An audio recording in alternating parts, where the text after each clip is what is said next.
البنت هذه كل ما يودوها بيت تقول المدام مو كويسة، والله تبكي تمشي من عندي، بس إني أنا خلاص يعني ما أقدر أدفع راتب. ጉድ በይ ሸቃሊት፣ ጭራሽ እንደዚህም ጀምራችሁ። በነገራችን ላይ አሁን የምትመጡ ቀበጦች መቼም የማታመጡብን ጦስ የለም። እድሜ ይስጠን እንጂ ገና ብዙ ነገር እንሰማለን። እንግዲህ ከራሷ ከመዳም አንደበት ሰምታችኋል። የሀገሬ ልጆች ምንድን ነው የሚለውን ደግሞ ላልገባችሁ አብራርቼ ልንገራችሁ። አሰላሙ አሌይኩም ወራህመቱላሂ ወበረካቱ። ክርስቲያን ወገኖቼ ሰላም ብያለሁ። እንዴት ናችሁ? እኔ ያለው አልሐምዱሊላህ ሸቃሊት ነኝ። ዛሬም በአዲስ ቪዲዮ መጥቻለሁ። አብራችሁኝ ቆዩ።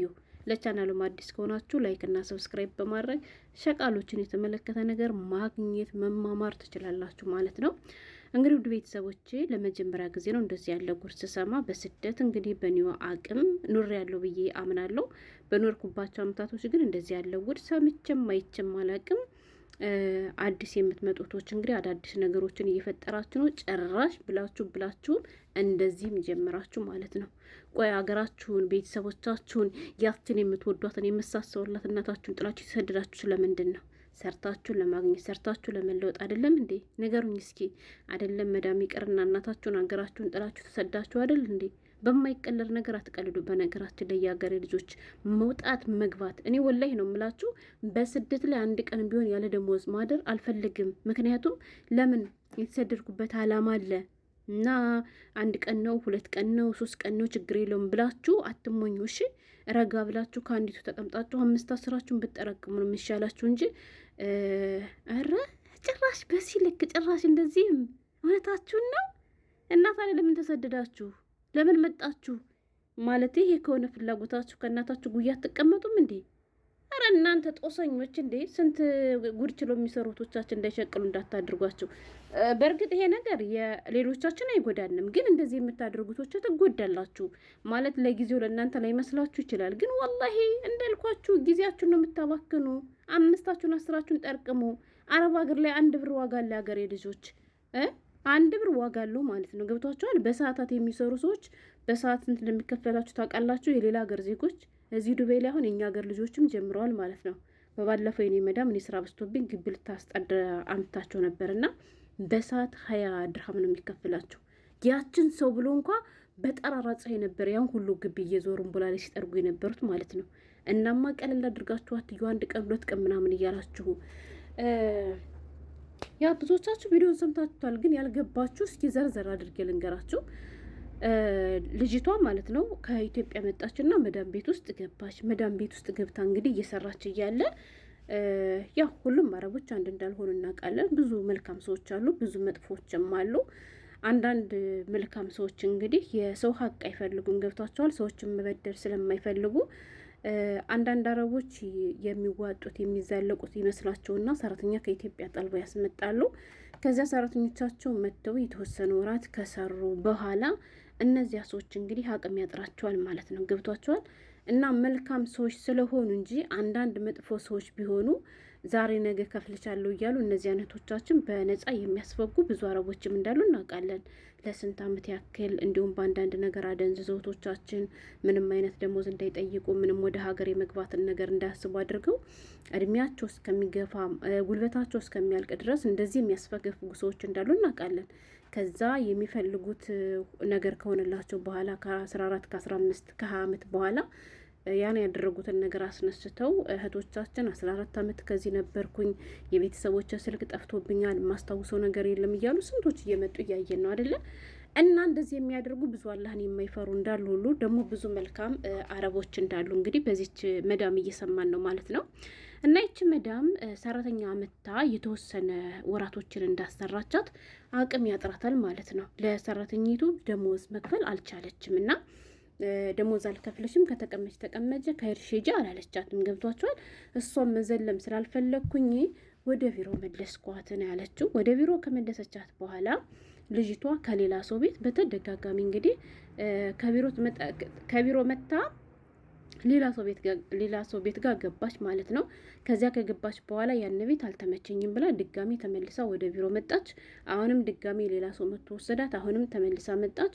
አሁንም ድጋሚ ሌላ ሰው ወሰዳት። ተመልሳ መጣች። በጥቅሉ በጣም ብዙ ቤቶችን እንደቀያየረች ነው እየተናገረች ያለችው ማለት ነው። እና ለምንድን ነው የመጣሽው? ምን ሆነሽ ነው ስትባል ማፊ ኮይስ እንደሰማችኋት ማለት ነው የሄድኩባት መዳም ጥሩ አይደለችም እያለች ነው ያለችው። የመጀመሪያዋ ሳትሆን ያቺ መዳም ብር አልከፍልሽም ብላት ወደ ቢሮ ከመለሰቻት በኋላ ለሚወስዷት መዳሞች ማለት ነው ሁሎችም በቃ ከዚያች መዳም በኋላ የሚወስዷት ሰዎች ሁሎቹም ጥሩ መዳሞች እንዳልሆኑ ነው የምትናገረው ማለት ነው። ለምን መሰላችሁ? ጉነት እሷ እንዳለችው እነዚያ ሰዎች ጥሩ ሳይሆንላት ቀርቶ አይደለም። እሷ የለመደችው በዚችኝቱ መዳም ስለሆነ በዚችኝቱ ወይም ሌሎቹን ስታቸው በቃ አልሆንላትም ማለት ነው። ገብቷቸዋል።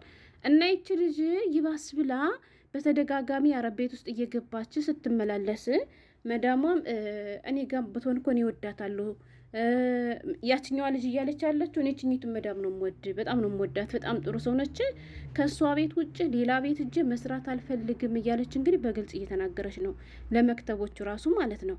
እና በዚያም ምክንያት በቃ አይኗ ታወረባትና ሌላ ሰው ቤት ጋር ስትሄድ አይታያትም። የሄደችባቸው መዳሞች ሁሉ መጥፎ ናቸው እያለ ነው የምትናገረው ማለት ነው። በተደጋጋሚ ቢሮ ትመለሳለች። ከዛ ለስትጉት ተደወለላትና ተነገራት። ሲነገራት እንደዚህ እንደዚህ እያለች ነው ስትል እኔም እኮ ልጅቱ አብራይ ብትኖር አልጠላም፣ ግን እኔ አቅም የለኝም፣ ደሞዝ አልከፍላትም፣ ምንም ከፍለው ነገር የለኝም፣ አቅሜ እንደማይፈቅድ ሰው እኮ ነው እሷን በነጻ አላሰራም ብዬ እኔ አምጥቼ አስቀምጥኳትልና ትናገራለች። ከዛ ወይዘሮ ሸቃሊት የኔ ቀበጥ ማለት ነው የድሃ ቀብራራ ዱቄታም ሸቅለሻት ወይም እንዴ እንደዚህ መቅበጥ ምንድን ነው? በነገራችን ላይ ቀስ በቀስ ተለምዶታላችሁ። እሺ አገሬ ልጆች፣ ይችን መዳም እኮ ትናንትና አታውቂያትም ነበረ አይደል? አታውቂያትም ነበረ። አላህ አመጣና አስገባሽ። ቀስ በቀስም ተለማምርሻት፣ እንደ ቤተሰብ አይተሻት። ከሷ በኋላ ያለው ሰው አልመስልሻል። ቀስ በቀስ አሁን የምትገቢባቸውን አሁን ጥሩ አይደሉም ብለሽ ረግጥሻቸው የምትወጮቹ መዳሞችም ይችኝቱ ሙሉ ለሙሉ እርሻትና በቃ ከአሁን በኋላ ከዚህ ቤት ጠንከር ብዬ መስራት አለብኝ ብለሽ ለራስሽ ያሳምነሽ ስሪ። ቀስ በቀስ እነሱንም እየለመድሻቸው ስተጂ ልክ እንደዛችኝቱ መዳምሽ ይሆኑልሻል ማለት ነው። እኔ ሌላ ሰው ጋር የመድባቸው ሰዎች እንዳለ መጥፎች ናቸው። ስለዚህ ከዛች መዳም ቤት በነጻ ሰራለ ያልሽው ሸቃላ እንደናነሽ እንዴት ነሽ? እውነትሽን ነው አይደለም? መዳምን እናትሽን ጥለሻት መተሽ በባዳ ሀገር እየኖርሽ አይደለም? ትናንት ያወቅሻትን መዳም። ስለዚህ እንደዚህ እያደረጋችሁ በጊዜያችሁ የምትቀዱ ልጆች ራሳችሁ ናችሁ የምትጎዱ እንጂ እኛ ምንም አንሆንም። ለሌሎቻችን በእናንተ ምክንያት እንሰደባለን፣ ጦስ ትሆናላችሁ የሚያስብል ነገር የለውም። ግን ትጎዳላችሁ። እንዳልኳችሁ ጊዜ ቁሞ አይጠብቅም። እዩትላችሁ ዛሬ ከአንዷ መዳም ቤት ገብታ 2 ቀን ቆይታ 3 ቀን ቆይታ ትወጣለች። ያለ ደሞዝ እኮ ነው የምትወጣው። አስቡት ማለት ነው። 2 ቀን 3 ቀን የሰራችበት አይሰጣትም። ገብቷችኋል? ነገም እንደዚሁ በማነ ወሩም ሙሉ ስትሽከረከሪ ያለ ደሞዝ ወይ አላረፍሽ ወይ ገንዘብ አላገኘሽ በባዶ ትቀሪያለሽ። ታዲያ ለምን እንደዚህ ይሆናል? የሀገሬ ልጆች እረፍ ብላችሁ ሀታ ያላችሁበት ቤት እንኳን ባይመቻችሁ እረፍ ብላችሁ 1 ወር ሰርታችሁ ከወጣችሁ ቢያንስ የ1 ወር ደሞዛችሁን ይዛችሁ ትወጣላችሁ እንጂ ለማን ብላችሁ ነው በሰዓታት በቀናትም ብላል እየዞራችሁ በማንም ማረብ ቤት ተዘግቶ የኖረ የማንንም ቆሻሻ እያጸዳችሁ ጤናችሁን አታችሁ ጉልበታችሁን አታችሁ ያለ ገንዘብ የምትወጡት? ስለዚህ እንደዚህ ያለ ሁኔታ ውስጥ ያላችሁ ቶቼ ጠንከር ብላችሁ ከዚያችኝቱ ደሞዝ የለኝም ካለቻችሁ ሴትወይቱ መልካም ከነበረች የነበራችሁበትን ጊዜ አመስግናችሁ ሌላ ደግሞ ድዋ ጸሎት አድርጋችሁ የተሻለ ቤት ስጤ ብላችሁ ሄዳችሁ ገብታችሁ ስሩ እንጂ እንደዚህ እያላችሁ አትሞላቀቁ። ደሞዝ ባትከፍለኝም እኔ ከእሷ ጋር እቀመጣለሁ፣ እሷ ጥሩ መዳም ነች፣ ከእሷ ውጭ ያሉ አረቦች ጥሩ አይደሉም፣ አረውናችን ነው። እንዲሁ እናንተ እኮ እንዲሁ ጥጋባችሁ እኮ እናቴዋ እንዲቶ ሲጀመር አረብ ቤት ውስጥ ተመችቶት የሚኖር የለም። እናት አለም ቻል ዋጥ ተደርጎ ነው የሚኖረው ማለት ነው። እና አትቀልዱ። እንዳልኳችሁ 1 ድርሃም 1 ሪያል ዋጋ አለው። ስለዚህ ያንን 1 ሪያል ያንን 1 ድርሃም ለማግኘት ደግሞ መስራት ግድ ይላል አይደለ? እና በባዶ አትቀልዱ። በባዶ ጊዜያችሁንም ጉልበታችሁንም አጨርሱ ለማለት ያክል ነው። በጣም ነው የገረመኝ መዳም አስትናገር ወላሂ የራሷን ባሰሙ ኑሮ ውሸትሽን ነው እንደዚህ የሚያደርግ ሰው አይኖርም ምናምን ልትሉ ትችላላችሁ። ግን ከራሷ ከመዳሟ አንደበት ነው እንግዲህ እንድሰሙት ያደረግኩት። እና እስኪ እናንተስ ምን ትላላችሁ? ለመጀመሪያ ጊዜ ነው እንደዚህ ያለ ቪዲዮ የሰማሁት የሰራሁትም